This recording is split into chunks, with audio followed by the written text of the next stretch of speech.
So, hey, I am with Jaime Fuentes, and he is the author of the book From the Boy from Chile. Thank you for joining us today, Jaime. My first question is tell us a little bit about your book, or what would you like your audience to know about your book?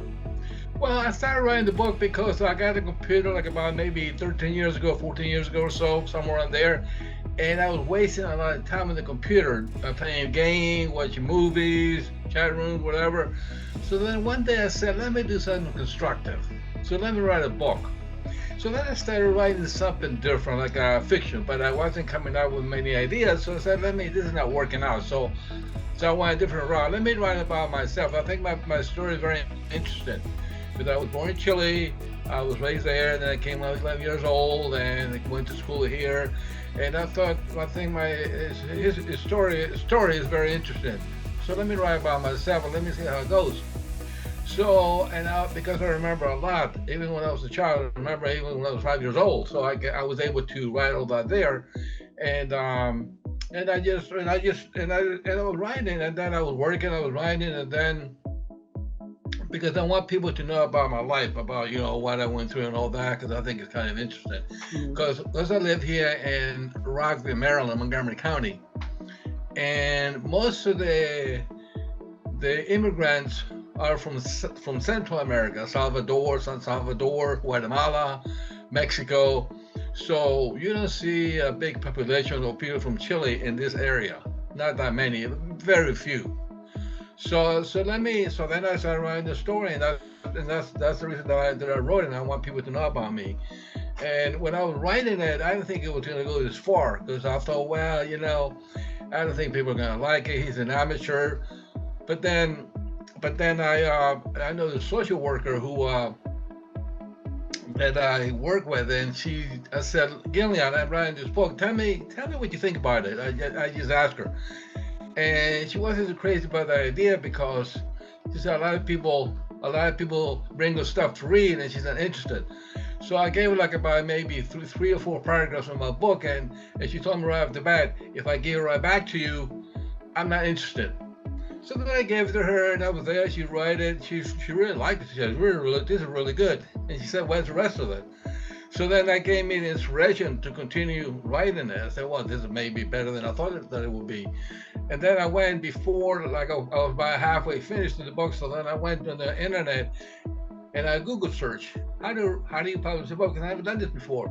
So then they asked me some questions and I answered them. And then the next day, four companies sent me an email that they were interested. One of them was Christian Faith Publishing. And I went with them because they were very nice. So then when I was done with it, I emailed it to I think it was to Linda. She's the person that I talked to first, Linda. And I said, well, she said it's going to take about 3 or 4 days for us to approve it. And I said, but I was thinking, they're not going to like it. They're not going to approve it. He's an amateur. And then when she came back to me, she said, "Well, I'm really interested." I was really surprised. So, and that's what happened. And I want people to know about my life. I think it's kind of interesting. It's a little Yeah, bit different. wow. Wow, that's great. So, my next question is what inspired you to write this book? Well, because again, and a lot of time when people had a book they were to read like a work or whatever, and I would kid around and say I wrote that book. So then one day I said, well, you keep saying that all the time. Why don't you go ahead and just do it? Yeah. And I did it because sometimes a lot of times people say they're going to do something and they never do it. I don't want to do that. I say I'm going to do it, and I started doing it because a lot of times people say I'm going to do this, I'm going to do that, and then time passes by and they never get it done. So I said that's the reason that I did it. Not to say I wrote that book. Yeah. Yeah. Wow. That's super good. And then finally, my last question is there anything that you would like your audience to know about your book? Well, I wanted to know that I think the difference of the schools in Chile, the schools are very strict. The teachers are the boss, and you don't question them. You don't question the teacher. Whatever they say they do, you do it. Also, the parents, they know that the teachers do not lie. It doesn't happen in Chile. I mean, I don't know about now because it's been a long time. I know that back then it was very strict. You went to school and you learned.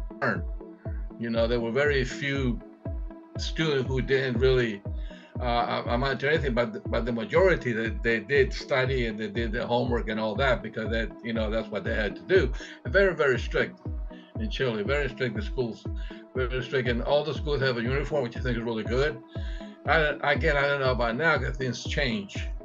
But the one thing in Chile that they do have that I wish that they had is when people are driving, they're not as organized as they are here. Over there, they're more aggressive. I think in all over the world they are. Mm-hmm. It's like if you're going across the street here, if you walking across the street, they will stop and they let you go by. In Chile, they just run you over. Yeah. Well, that's funny. So, finally, is there anything that you want to share with your audience about you or about your book?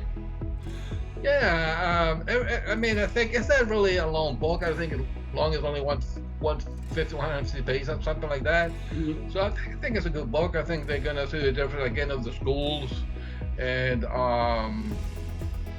but I've lived here in Chile, in the United States, more than I did in Chile because I came when I was 11 years old. Now I'm 64, so.